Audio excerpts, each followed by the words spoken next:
આ તરફ વાત કરીએ કચ્છના નારાયણ સરોવર પાસે ગેરકાયદે દબાણ પર બુલડોઝર લખપતના પાંધરો ગામના સરપંચના દીકરાએ ગેરકાયદે દબાણ કર્યું હતું, જેને દૂર કરવામાં આવ્યું છે। આરોપ છે કે કુખ્યાત આરોપી દરિયા ખાન ઇશાક રાયમાના સરકારી જમીન પર ગેરકાયદે કમર્શિયલ બાંધકામ ઊભું કર્યું હતું, જેથી પોલીસ મહાનિરીક્ષક ચિરાગ કોરડિયા સહિત ઉચ્ચ અધિકારીઓના માર્ગદર્શન હેઠળ આ કાર્યવાહી કરવામાં આવી છે।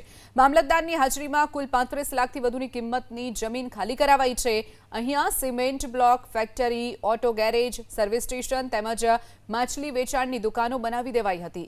આરોપી સામે અગાઉ પણ અનેક ગુના નોંધાયેલા છે, જેમાં ચોરી, મારામારી અને અન્ય ગુનાહિત કેસોનો સમાવેશ થાય છે। આરોપ છે કે કુખ્યાત આરોપી દરિયા ખાન ઇશાક રાયમાના સરકારી જમીન પર ગેરકાયદે કમર્શિયલ બાંધકામ ઊભું કર્યું હતું, જેથી પોલીસ મહાનિરીક્ષક ચિરાગ કોરડિયા સહિત ઉચ્ચ અધિકારીઓના માર્ગદર્શન હેઠળ આ કાર્યવાહી કરવામાં આવી છે।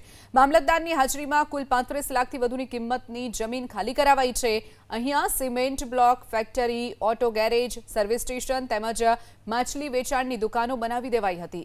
આરોપી સામે અગાઉ પણ અનેક ગુના નોંધાયેલા છે, જેમાં ચોરી, મારામારી અને અન્ય ગુનાહિત કેસોનો સમાવેશ થાય છે।